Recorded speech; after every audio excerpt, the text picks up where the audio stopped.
I feel like you're one of those people I should be able to say, like, you need no introduction, but we'll do it anyway. We'll do the introduction. We are so thrilled and honored to welcome back to HLS Lina M, who served as chair of the Federal Trade Commission from June 15th, 2021 to, I don't know, January 20th, 2025, random date. Professor Khan got her start in antitrust as a business reporter and researcher examining consolidation across markets from airlines to chicken farming. While at the FTC, she focused on exercising the full suite of the FTC's statutory authorities, regularly engaging with and hearing from the public, and ensuring the agency was updating its tools and skill sets to tackle new market realities and next generation challenges. As you probably know, there were more accomplishments than we could possibly, we would just be here for the next hour listing accomplishments, but we want to dig into that. You know, from my vantage point, I would say one of the signature accomplishments was the non-compete rule. May it rest in peace. Prior to joining the FTC, Professor Khan served as counsel to the U.S. House Judiciary Committee Subcommittee on Antitrust, Commercial, and Administrative Law. She is currently a professor at Columbia Law School. She's a graduate of Williams College and Yale Law School. So, welcome back to Harvard. Thanks so much for having me. All right, so let's start off. So I keep saying welcome back because it was 2 years ago that you joined us for a similar event, and I don't know, a few things have happened since then.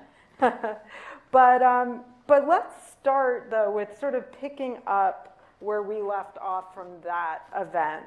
And we spent a lot of that event talking about how your tenure at the FTC, you thought about antitrust in a novel way when it came to workers. So can you just give us all sort of a refresher, at least from your perspective, when you were the chair of the FTC, what you tried to do in terms of like shaping that relationship between antitrust and labor, what your priorities were for your tenure in that respect, and then bring us up to date, like what has happened with those priorities? Yeah, happy to. It does seem like a ton has happened in the 2 years since. So I joined the agency at a time where there had been, several years now of documented research showing that labor markets had become much more consolidated and concentrated than had previously been appreciated. The antitrust laws are written as kind of general prohibitions against, exercises of certain types of monopoly power or restraints of trade. They don't specify that they can only be enforced for the benefits of consumers. The word consumer does not appear anywhere in the antitrust laws, and even if you go back and look at the legislative history, there was a deep understanding of how checking forms of market power would have broad benefits for all sorts of constituencies, be it consumers, but also be it workers, be it small businesses, entrepreneurs. And there were, various eras going back to the early 1900s where there had been much more appreciation of the connections between workers and antitrust, though for a period of time the antitrust laws were misused and weaponized to break up, unions and organized labor. But one of the things that I arrived at the agency with was a desire to make sure we were enforcing the law in a way that was giving more appreciation to how unchecked market power actually hurts workers. And that looked like a few different things. One was, as mergers were being proposed, wanting to make sure that we were looking at not just the consumer impact, but also the worker impact. This was especially true in healthcare mergers, where the impact on, say, nurses or healthcare workers would oftentimes be quite significant, but there wasn't as much kind of process in place to figure out how do you even get that information. And so part of what we had to do was make sure we were actively seeking it out. I would say organized labor has also, over the last few years, really become much more organized in figuring out how do we package this information in ways that is more kind of legible for antitrust people? Because oftentimes there was almost like a communication barrier between the antitrust lawyers and the kind of labor people. So, it took some time to build that muscle. One of the cases that resulted as following from this work was our challenge of the Kroger-Albertsons merger. So this would have been the largest grocery store merger in U.S. history, would have, driven up grocery store prices, but also, as we uncovered through that investigation, would have really undermined organized labor.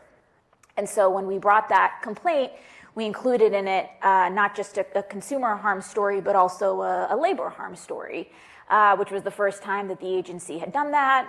We ended up kind of winning in court, and it ended up resulting in a decision that I think marked a real programmatic advance in terms of courts engaging with how do you think about labor markets and antitrust, and what types of evidence do you need to be able to put together to show that a deal is going to be harmful.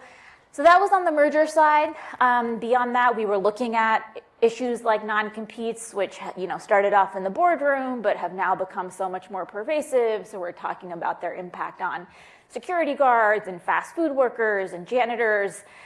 This was an area where we brought some lawsuits and managed to have non-competes eliminated for thousands of workers. And then also, as Professor Block mentioned, ended up finalizing a rule. As was true of many rules finalized in the last administration, we were sued on it. And, it was actually pretty interesting. We were lucky to be sued in 3 different places. And we ended up getting, different decisions. And so, the Northern District of Texas found that it was unlawful, but the Eastern District of Pennsylvania found that it was lawful. And so we were kind of midway through an appeal strategy that I think would have isolated and answered some helpful questions when there was a change in administration, and that ended up being dropped. We also were thinking about how do we use our consumer protection tools to protect workers.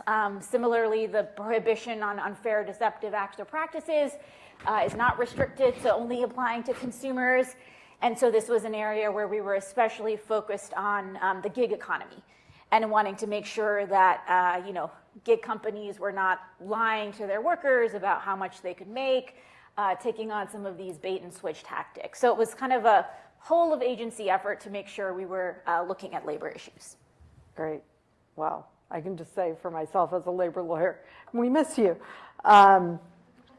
So your willingness to re-look at the law, to take a novel approach, was not limited just to antitrust and labor, but you brought that sort of reinterpretation to the agency more broadly, but it obviously was not something you only thought about when you got to the agency. It came from your scholarship and your leadership before. I mean, it's what brought you to the president's attention and made it so important to people that you ended up at the FTC.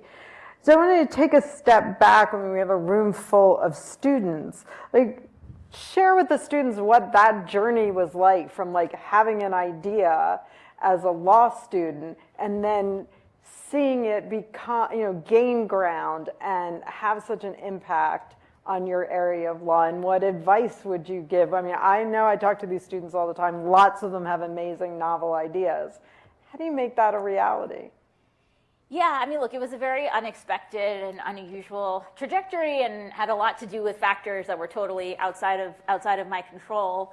I would say one thing that really was intriguing to me was the way that parts of antitrust doctrine had become unmoored from reality, and there was this gap and tension between how antitrust doctrine understood that parts of our economy were working and how the economy was actually working.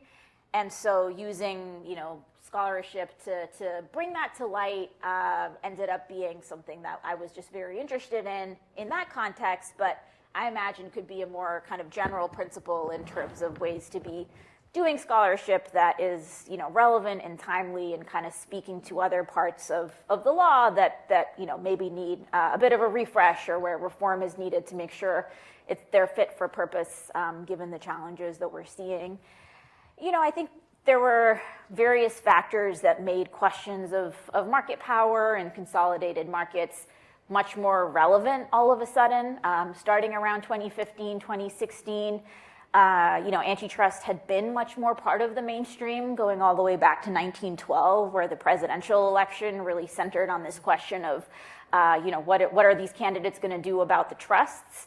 That had changed an enormous amount, fast forwarding 100 years, where antitrust had become a much more technocratic enterprise. And I think there had been a lot of work done on the outside, including by investigative reporters and others, that started connecting the dots for policymakers between problems that people were seeing in their day-to-day lives and how it connected to these questions of market structure, be it issues of seeing shortages of things like infant formula, where it turned out that a single contamination in a single factory ended up resulting in nationwide shortages, and the kind of consolidated market structure had a role to play there, connecting the dots between what was happening in labor markets and questions of antitrust. And so I think there had been various types of work done in the policy world and scholarship among journalists that ended up just creating much more contestation around the way that antitrust had been done, and I think creating a lot more appetite for doing it differently. So, in my mind, one of the highest compliments you can pay to a lawyer or policy person is that you're creative. You come up with novel approaches. But obviously, we have a Supreme Court right now that does not seem to value novel interpretations of statutes or creativity in using authority. So I'm curious, what, especially based on the experience you were just talking about with the non-compete regulation, what advice would you give to a future chair of the FTC about how to navigate those waters? Like when you have a statute that's over 100 years old, where is that balance and how do you think about that? Yeah, one thing that's so interesting about antitrust as a field is how there are all sorts of basic tools of statutory interpretation that we somehow suspend when we do antitrust reasoning. And so things like looking at the text of the statute and caring about different provisions using different words and thinking, well, that must mean these provisions do different things. There's just a set of tools that we use in so many other domains of law that somehow have been suspended in antitrust.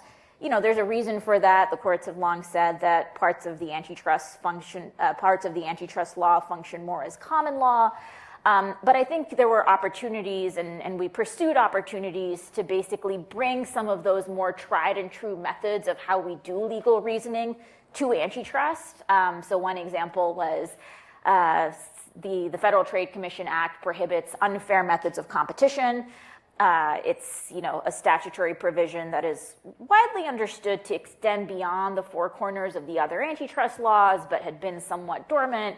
And so when looking to activate it, we basically tried to figure out what does the text mean? What does unfair here mean? And put out a policy statement, reflecting that and had some success in terms of getting that vindicated in court. So I think, there are going to be some areas of the law where you can try to use the existing tried and true methods to kind of give more, true meaning to what these areas of the law mean.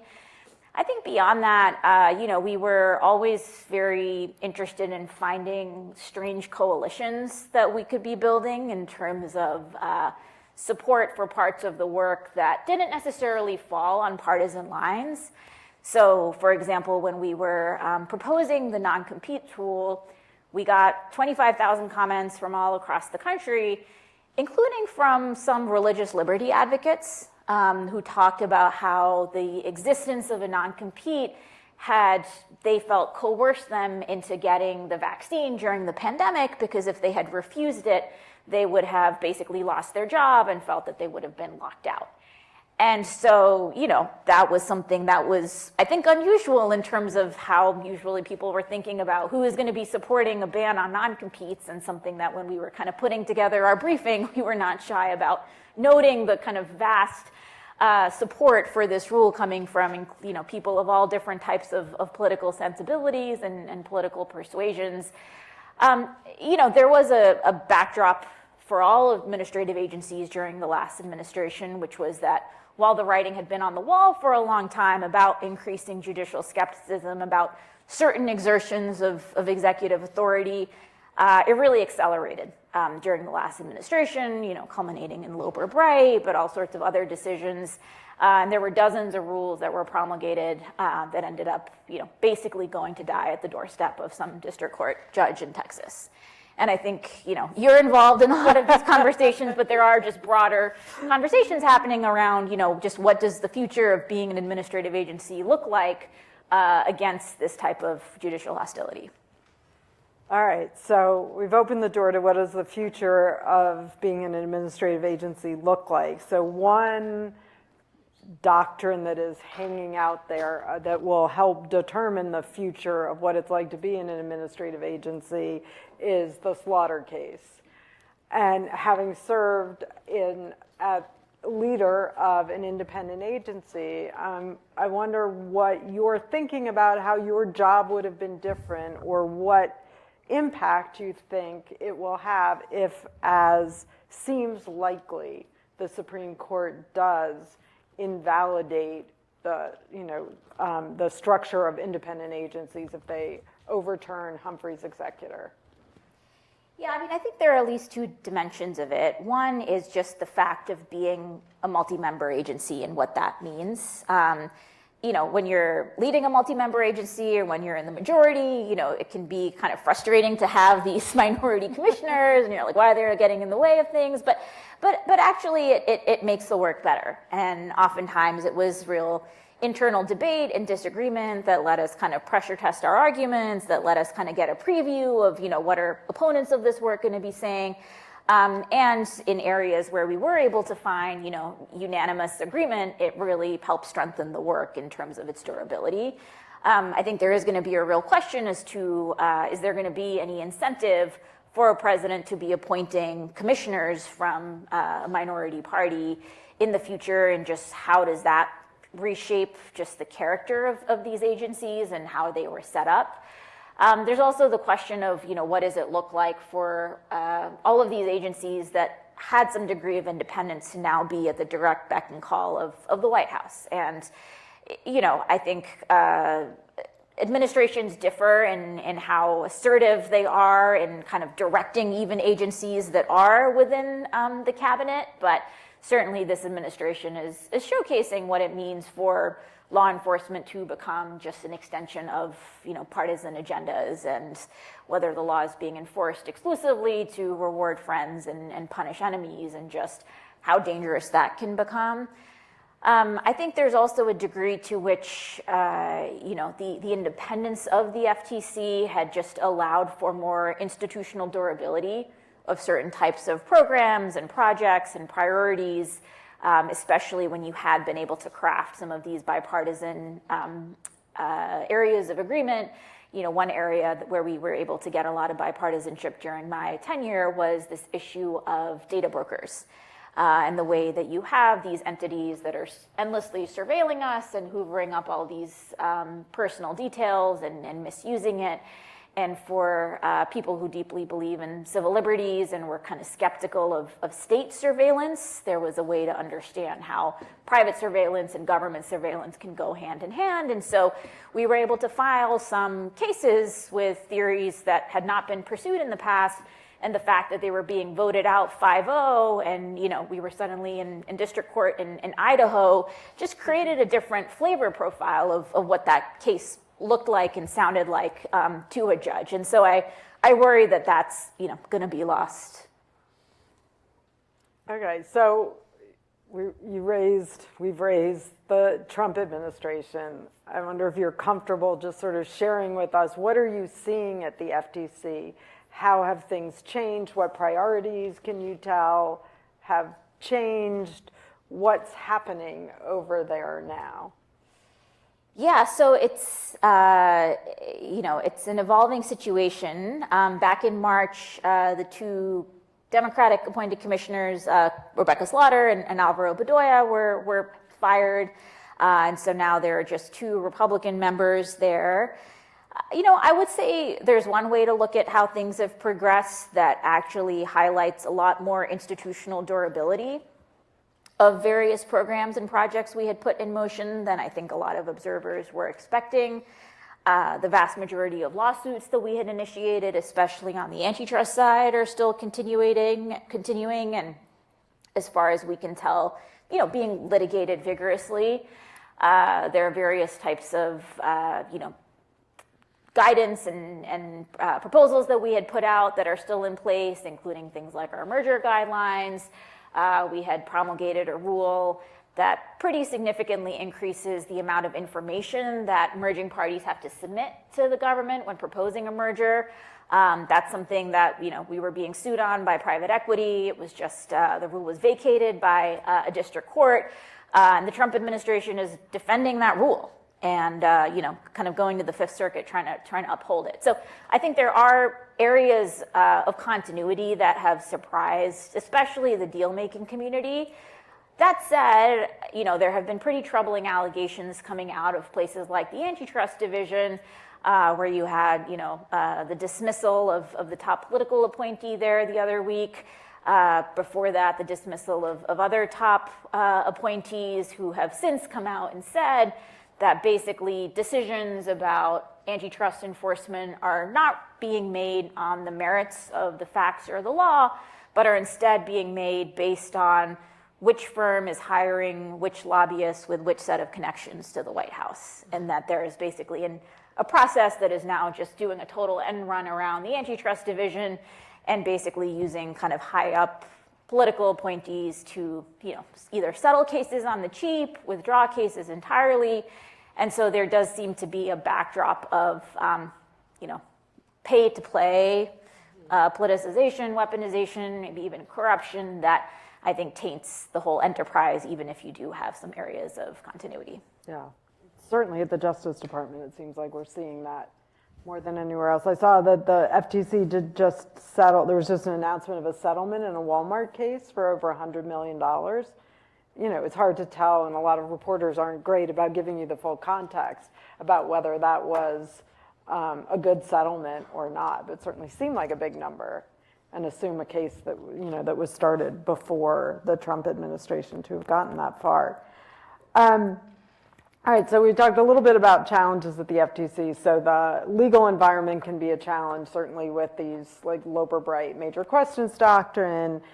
Having colleagues of a different perspective can sometimes be a challenge.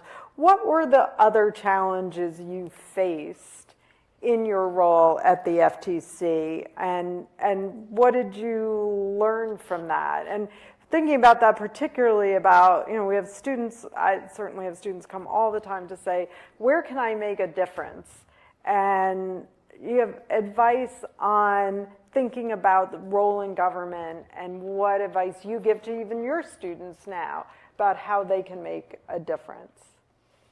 Yeah, I think for me, it was such an abrupt change in context. I had come most immediately from academia, and so you go from, an environment where you have an enormous luxury of going really deep on issues to now an environment where just the daily breadth of issues that you're having to deal with is just enormous in terms of, going from a meeting where you're meeting with corporate defendants who are trying to get their merger through to a meeting about kind of the budget to, a meeting about an update on an investigation in a total different industry. And so just a greater comfort with, more breadth and less depth, and having to rely more on the expertise of other people to be able to, basically your job is to make decisions.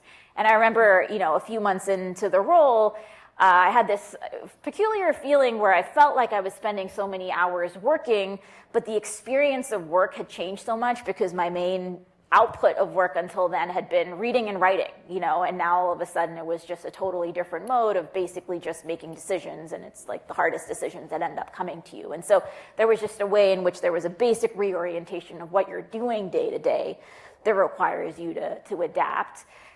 The FTC, despite having a pretty extensive mandate, is a pretty small agency. At its height while I was there, it was around 1,400 people. It's a budget of, under $500 million. And so there were just everyday acute trade-offs that we have to make about prioritization, where are we devoting our resources, what is that coming at the expense of? The fact that antitrust litigation in particular has become extraordinarily expensive made those trade-offs even more severe on the competition side. So litigating a single merger case, for example, now routinely costs anywhere from $3 to $5 million just in fees to outside economic experts. If you're talking about a monopolization case, that can be anywhere from $20 to $30 million, again, just in fees to outside experts. So it's just an enormous drain, and so every decision that you're making about which case is going to go out the door and which isn't is going to have pretty significant ramifications for the agency. The other big challenge is time. Especially when you're a political appointee, you have to assume you're only going to have, as much of the 4 years as you're able to come in for. And the last time that the FTC had seen such a significant reorientation was effectively the Reagan years, where they had 8 years of Reagan and 4 years of Bush. And so they had basically 12 years to really solidify the reorientation that they were doing. To their credit, they were really masterful at being able to create that institutional durability. And so for me, one question was, for the areas where we are trying to do a reorientation, what are the levers and the tools that we're going to have at our disposal to try to create more of that durability if we don't, end up having 12 years? Okay, so now I'm going to ask a little more provocative question. In sort of preparing for tonight, there were two quotes I came across that take two different sides of the role that focusing on corporate power should play in the progressive movement. So one was Ezra Klein. I feel like you can't go anywhere. You can't have any conversation without talking about abundance. So Ezra Klein has derided the anti-monopoly movement for a monomaniacal focus on antitrust. This is his words, obviously. Faulting anti-monopolists for purportedly trying to explain too many problems through the lens of corporate power. And then I was looking at a new article by Michael Tomasky that just came out. The article is titled, "What is a Democrat For?" And there he quotes your former colleague, Alvaro Bedoya, saying that no, really what Democrats should be for is fighting corporate power. And there's not enough focus on being sort of pugnacious enough in that fight. So I guess my question to you is not who's right. I'm sure the answer is it's somewhere in between or something, but what should be the importance, the priority of looking at concentrations of corporate power in our society today, and how important is it to muster those legal tools to address it? I see those two quotes getting at slightly different things. One is, as we're doing a diagnosis of what are obstacles to people's lives being materially better, in what instances is it unchecked corporate power, corporate misconduct versus, issues with state capacity or misguided regulations. I think sometimes it seems like abundance stands for potentially a lot of things, ranging from the YIMBY movement that's really trying to do zoning reform and build more housing, which is great, but then parts of it seem to be more kind of wholesale in the camp of more wholesale deregulation, or thinking that corporate power has no role in the analysis. And so kind of where you are on that spectrum, I think can determine a lot about the accuracy of the abundance framework. But I certainly saw ways that at the FTC there had been self-handicapping of the agency, some of which did trace back to the Reagan years in terms of procedures, processes, red tape that had no anchor in the underlying statute, but basically were created to slow down the agency or give industry more ability to kind of block and tackle. So I absolutely, am a champion of wanting to kind of, make sure we're investing in real estate capacity in a government that can actually deliver. And I worry that, there has been too much disillusionment and distrust in government making people's lives better. And so we absolutely have an obligation to fix that no matter what the driver of it. I think the Tomasky quote is getting more to just a political question of, what is it, what do people want from their political leaders and elected leaders? And I think when I was at the FTC, we did a lot of listening sessions, we did a lot of town halls around the country. And oftentimes what we heard was, excitement about the work that the FTC was doing, coupled with a real sense of disillusionment, honestly, and a sense that, well, it's great that a bureaucrat from DC is kind of visiting us in Iowa, but candidly, like, you guys haven't really done anything for us in decades, especially when it has required kind of standing up to powerful meatpackers. And so I do think that there does seem to be an opportunity and a real hunger from people to want to see leaders that are, yes, addressing the drivers of their lives being materially difficult, but also willing to do that when it means taking on powerful interests. And I think, some of this is going to shake out depending on what happens in the midterms and beyond. Okay, so we want to make sure we have plenty of time for student questions, but I'm going to ask the one that I know a lot of the students want to hear about, I'm sure I want to hear about. So after you left the administration, you began to campaign alongside the now mayor of New York City, Zohran Mamdani. And after he won, you helped lead his transition team. So what was important to you about being part of that effort, and what do you hope to accomplish in being in this work with him? Yeah, it was a really interesting shift from the federal level to city government, which I hadn't known a ton about. And so, helping lead the transition was a real crash course in learning a whole new set of agency acronyms and a new org chart and figuring out, who was doing what. I think he ran a campaign that was really unapologetic about standing up to powerful interests and being laser focused on what are the material drivers of people's lives just being more difficult, and why is it, yes, more expensive, but also, who is making that happen. And I think, to go back to the earlier question, seeing him being fearless in not just calling out that things were worse, but also calling out the actors that were making it that way, I think did have some impact on people kind of trusting him. As part of transition, a lot of my job was helping make sure that the administration was as ready to go on day one as possible. Unlike the federal government, the New York City mayor gets sworn in on January 1st. And so it was an extraordinarily truncated period of time to, get staff in place. I was in particular focused on the top economic and legal jobs in city government. And so it was a lot of, interviewing and trying to find the right constellation of people for an administration that, in a lot of key areas, really is positioning itself as a change administration, right? And the set of qualities that you're looking for when trying to staff that type of administration can be different from when you're not, in terms of, wanting to look at experience and expertise and mission alignment, but also demonstrated success in changing institutions, which can be so difficult. And so, it was a real honor to get to help him set up his government. Former Acting Secretary Julie Su of the Labor Department was a real coup for us to be able to land, who is now the Deputy Mayor of Economic Justice and has a really interesting portfolio. Sam Levine, who headed up consumer protection for me, is now kind of one of the key consumer and worker protection agencies. So the personnel part of the job was a big focus. And then I was also focused on some of the policy planning. He had campaigned on a signature set of initiatives around housing and buses and childcare.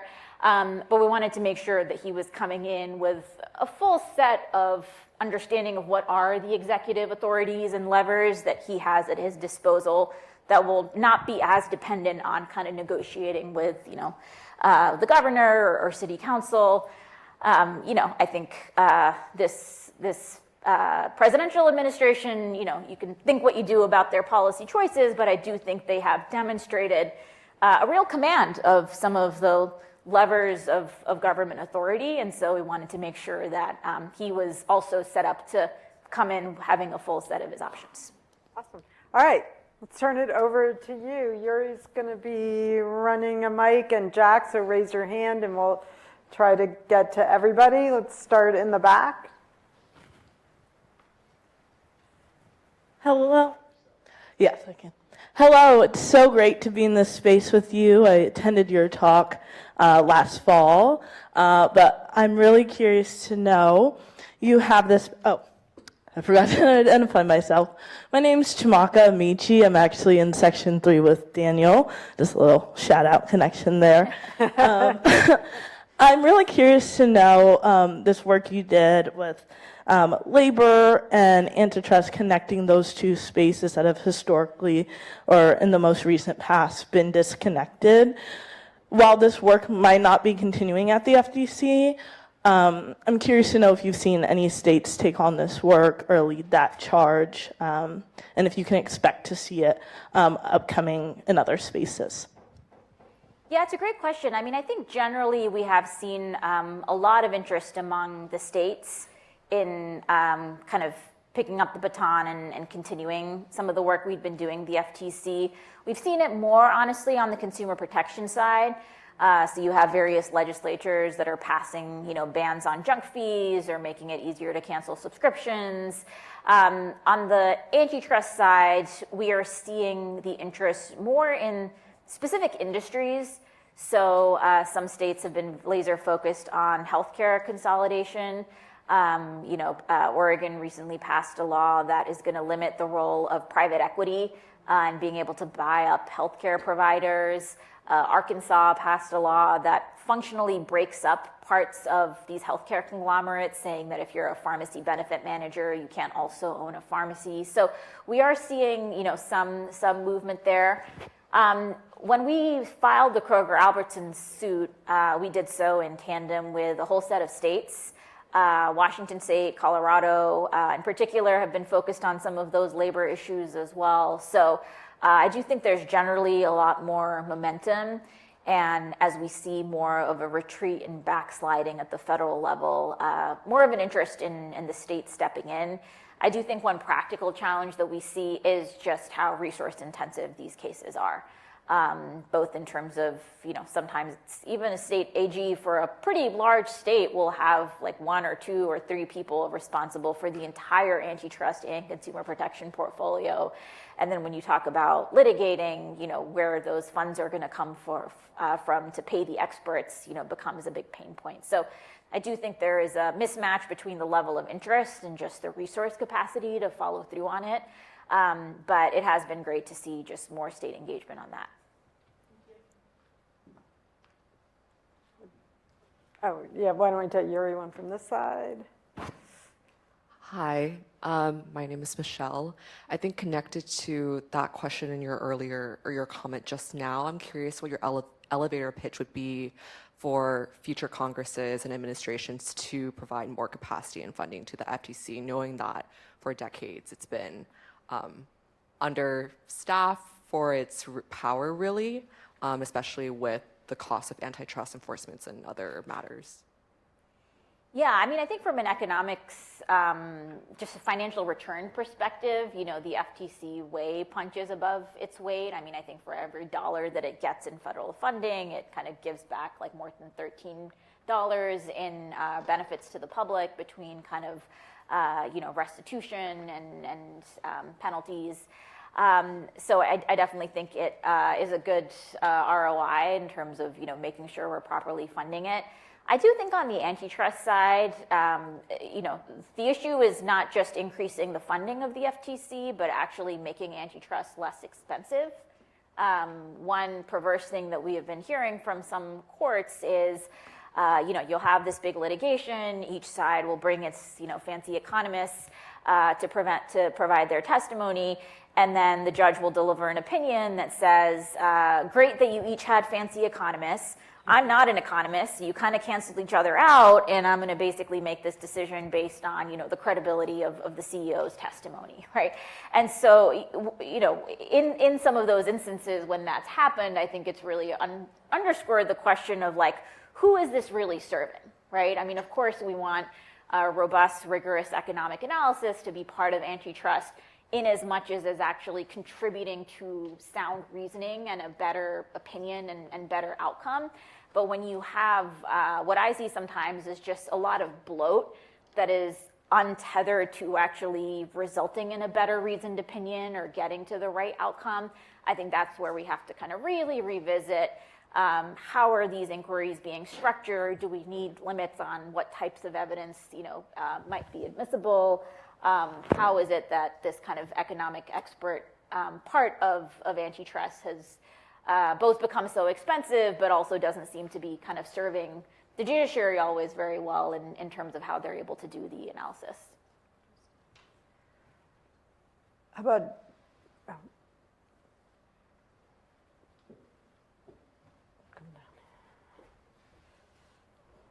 Hi there, I'm James Rosenberg. Thanks for being here. I'm curious to hear some of your thoughts about how you think of the advantages and disadvantages of private plaintiffs' attorneys taking up antitrust suits via the Sherman Act. Generally, I think private rights of action play an enormously important role in antitrust, and part of why they were included was there was a recognition that if the only actor that can bring these lawsuits is the government, and you have a situation where monopolies have come to capture the government, you're just going to be kind of stuck in this feedback loop where no action is going to be taken. And so historically, the private right of action was a really important kind of escape valve from that type of dynamic. I think there have been important areas where private litigation continuing after the change in administration has actually continued to make a big difference. One area is actually Robinson-Patman enforcement, which was a law that had also been, basically stopped being enforced for the last couple of decades. We brought a couple of cases, but there is now kind of a broader revitalization that's happening in the private bar that, just led to, I think, yesterday, a really good decision on Robinson-Patman, I think, from the Ninth Circuit. And so I think, especially when you have periods of, dormancy at the federal government, making sure that the law is still being enforced is important, both for people being able to vindicate their rights, but also for the law evolving. And I think one consequence of there having been a period of dormancy with monopolization litigation in particular has been that there have been parts of the law that are basically calcified in place based on fact patterns and industries from decades ago, and courts have not had to reckon as much with how these, centuries-old principles apply in very different markets. That is changing now as more and more of, especially the cases filed against the tech giants are resulting in litigated opinions. But I do think that when you have a legal regime that is premised on both really old statutes, but also charged with keeping pace with new market realities, you need to have a lot of cases. it's funny, it makes me think about the National Labor Relations Act, where there is no private right of action, and this ossification can be, a real problem, as can capture. Let's go here in the middle. Jack, can you reach? Hi, I'm Carson. I'm a 2L. Thanks so much for being here. I'm curious what you think when you think about the politics of antitrust, and you often have the situation where you have like some folks on the left who support it, and then you have some folks on the right who support it, and like it's not necessarily like the most moderate folks on the right who support it. And so I'm curious how you think about the balance of like where are the lines with like engaging with the right, especially with some of the like maybe more unsavory folks on the right who are on board with the antitrust stuff, or at least some of it. How you kind of navigate that situation. Yeah, it's a really interesting question. And I think things do look different now than they did 2 or 3 years ago, in part because of how this administration has progressed. And I think to the extent that you did have true believer conservatives, on the right, when it came to antitrust, I think they've had a pretty hard time of it in terms of seeing their project, really have to succumb to some of these pay-to-play dynamics. I think the answer to that, to my mind, is different when you are serving in government than when you might not be. I think when you're serving in government, I had to be thinking about things like the FTC's budget and how do we make sure that we're actually garnering as much support in Congress to make sure that we have a lot of room to do our work, rather than kind of triggering, hostility that is going to, gum up our general counsel's office and just constantly having to respond to, oversight inquiries or investigations. And so there's just a degree of kind of strategic thinking that you have to do in terms of what are going to create the best conditions for my agency to do the type of work that we're supposed to be doing. And if that means, sitting down with members of Congress from, the other party who has unsavory views on things, like, you have to do it. That's just part of the job. I think also in areas where you have such vested, concentrated opposition, as we did, we had big business groups proudly announce that they were taking out kind of, multi-million-dollar campaigns specifically against the FTC. Some of those types of unusual coalitions also scramble the opposition or just make things more difficult for the opposition in ways that, again, if what you're trying to do is maximize success for your agency, can be quite useful. I think as a private citizen, it's a different assessment in terms of how you're thinking about engaging. I think to the extent that you have not just a professed interest in antitrust from some of these corners, but actually a desire to fight for it within their own party, I think that has been helpful. There was a point over the last year where there was very serious consideration of including in one of the appropriations bill basically a provision that would handicap states' ability to regulate AI. And there was a real fight on the right, and there were certain Republicans, both in Congress and, powerful pundits that really went to the mat in trying to stop that from happening. And so I do think there's a question of, like, how much of it is just talk versus how much are they willing to put on the line to actually fight within their own side, which, I think has gone in both directions at various points. Yuri, you want to come up over here?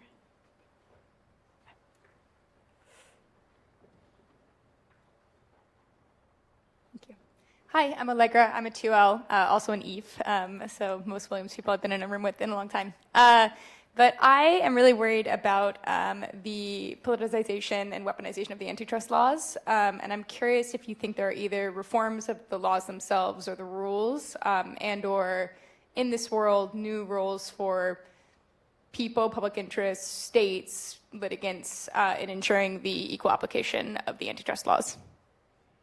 Yeah, I think this is a broader question for the law right now in terms of, how do you create legal regimes that are less susceptible to weaponization, and does it all just come down to kind of who is in these positions of power at any given time?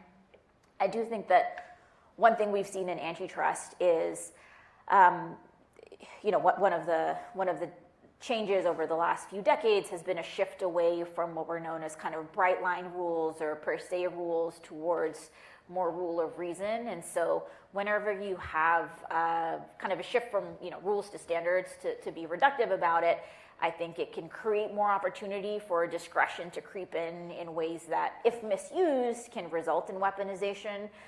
We've certainly seen this in the merger context where administrations that are much more keen on some of those bright line rules in terms of presumptions and per se rules, I think would have a harder time, allowing some of the weaponization that we're seeing, rather than an administration that is much more comfortable with some of the deal making and the settlements, even if they're not resolving the underlying issue.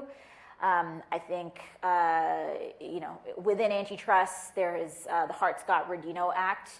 And there's actually a lot of discretion in how that gets administered. And if you're administering it in a way that is actually much more about the agency seeing itself as a partner in facilitating deals, that's going to, I think, result in more corruption than if they have more of a deterrence mindset where you're instead just trying to prevent illegal deals. So I think there are questions about, how do you structure these legal regimes to err more on the side of some of the rules-based approach rather than standards. That's reductive. That's going to have some trade-offs, but that's just one obvious way to be curbing discretion.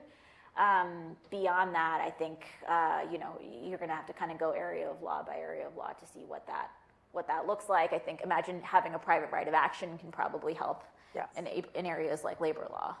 Yes, Yeah. that would be very nice. But I wouldn't hold my breath right now. Jack, over here. Hi, I'm Ireland. I'm a 1L. We talked a little bit tonight about some of the tech regulation that the FTC did on your tender, like the data brokers work, and I think you all engaged in a lot of really interesting and novel tech regulation while you were there. However, there was like this huge kind of like push over the last couple of years in Congress to create a separate tech regulation agency, and I'm just wondering what your thoughts are on that and whether you think that's a productive conversation.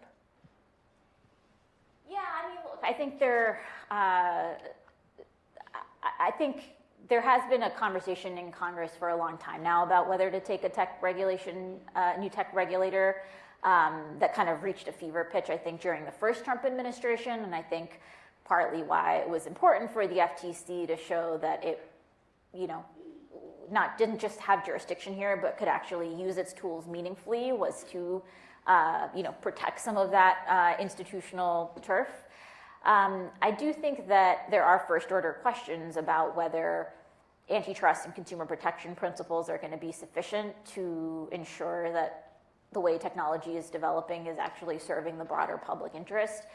There's all sorts of questions around privacy and surveillance that I think go more to questions of business model than they do questions of market structure. There were certain settlements that the FTC entered into where we could touch on or around the business model issues, but we didn't have the authority to kind of head on address some of that in a way that either Congress doing it directly or creating a new agency to do so would be useful. There's been a broader conversation for some time now about whether these tech platforms or aspects of their business lend themselves better to kind of utility rules or infrastructure rules, and if that were to come into place, that would not be an antitrust-driven result, but have to come from Congress and maybe a new agency. Certainly we've seen with the Digital Markets Act in Europe, more of those kind of utility principles come into play. So I do think there are first-order questions around like what is the right policy here, and to what extent can competition and consumer protection principles get us there versus needing more tools. Down front.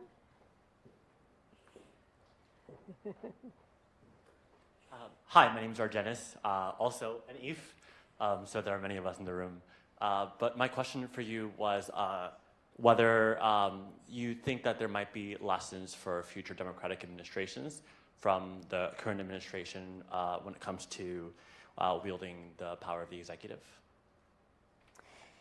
Yeah, a really big question, and as Professor Block knows, there are a lot of kind of working groups trying to answer this question. Figure this out. I think there's a lot that's going to look different about the federal government even as early as 2029 if there is a new Democratic administration that we're going to have to grapple with. I think there are a whole set of questions around just what the future of the administrative state looks like, and there have been people who have been even asking questions like, does it make sense to have a single APA for kind of all types of, administrative agency action in this way, or do we need to be thinking about kind of more tailored regimes given the different types of agency action that you see? I think there are going to be big questions around just whether we have judicial reform and, what it looks like for agencies to be acting against the absence of that judicial reform. I do think that there needs to be planning for if we're going to have a Democratic administration that also is holding Congress, what legislation is going to be. But I do think you also want a full accounting of what are all of the existing tools and authorities on the books. I do think that, especially when you have these, vast bureaucracies like HHS, I don't know with confidence that we kind of had a full accounting of everything that HHS could have possibly done with its existing tools and authorities to lower drug prices, right? And I do think we need to kind of go back and make sure we're kind of coming in with just real governing plans that are not leaving anything on the table, and also having to assume that you're not going to see anything from Congress, and having to map out what does a governing agenda look like against that backdrop. So I think those are just some of the kind of questions and kind of assignments that need to be worked on for these coming years, but it's obviously a very fluid situation. Okay, let's take two more. So Jack, one in the back, and then one in the front. Yuri? Hi, my name is Diego, and I'm a 1L. Really excited for you being here. And my question is, you mentioned earlier that when you're interviewing candidates on the transition team, you're looking for experience changing institutions. And I'm interested to hear like what you think that looks like, and what are strategies for us as like young-ish people that are going to be going into careers in many institutions, state, local, federal level, of strategies we can use to push like these institutions in more progressive directions. Yeah, and I should clarify, there are all sorts of parts of New York City government where the goal was not to transform, right? Like you just wanted to have snow plowed competently. And so this kind of institutional change management experience was not like a requisite across the board, but I think especially for agencies that were going to be on the front lines of implementing a different type of economic agenda. Yeah, it's a really interesting question, and I think one thing that I had increased appreciation for while at the FTC was that actually knowing how to change institutions is a real skill set and is a real distinct skill set, and kind of finding the people who have done it successfully can be a huge boon to your efforts. There's a lot of different parts of it in terms of relentlessly communicating to the institution, what you're trying to do differently, why you're trying to do it differently, trying to find, within the existing bureaucracy, people who are really on board with the vision and kind of, using them as ambassadors to kind of bring more people along. So there are all sorts of kind of tactics that you can use to kind of create more room to do that reorientation. A lot of times it's going to vary based on the organization. I would say there are going to be internal challenges to doing it, but also external challenges. And I think you need, somebody who has experience doing both. For the external challenges, I think it does require both some backbone in the face of a lot of opposition, especially from interests that don't want anything to change, and especially when they're well-resourced, all sorts of tactics that they have to try to create opposition. And I think, as I mentioned earlier, kind of a willingness to lean into unusual coalitions and alliances that are going to, help short circuit some of the opposition that you would be facing. But ultimately, you're going to have like a different set of challenges depending on what types of institutions you're changing. My experience is very much rooted in, corporate law enforcement and taking on corporate law breaking, and so that those sets of opponents, required a very different set of skills than, agencies that are going to be doing other things. Good. Hi, I'm Jenny. I'm a 2L here. And previously to tonight, I didn't really understand your previous background that was so academically focused in antitrust to then switch to Zohran Mamdani's transition. And now I'm really understanding how much of your skill set is based on that change making that you were talking about. So I'm curious, if a Democratic administration came back in, where do you think your skill set, or yourself, if you're willing to say it, would make the biggest difference? It's a flattering question. I don't know. I mean, I think I am, right now back at Columbia and kind of doing a more traditional academic thing. I do think that there is a, real political contestation happening right now about the future of the Democratic Party. I think, again, some of that's just going to be resolved based on like who wins elections. I'm a little bit more interested, less in the kind of politics of it and more in the what does successful governing look like part of it, especially if you do have candidates who are going to be winning, who are interested in kind of more economically populist agendas. how do you make sure that those people are set up to succeed, given the various challenges of, changing institutions, hostile courts, sometimes, an enormous amount of forgetting of what types of authorities even exist on the books. I think the other component of this, and something that I know we've talked about, is having a bench of people that you can kind of tap into and deploy. Another big lesson from my time at the FTC was just the enormous importance of building the right team with the right set of people around you, and that's going to make or break whether you can be successful in undertaking the type of change across the organization that you want. I think during the last administration, we did see just a lot of really promising talent, go into agencies, take pretty senior roles that hopefully will continue to serve us in the future. But I think there's just so much more to be done there.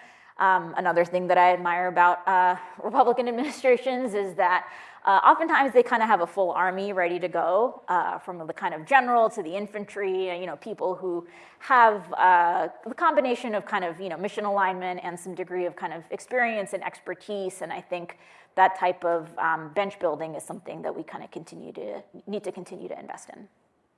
Great. Well, that's a good place to end. So everybody please join me in thanking our guests.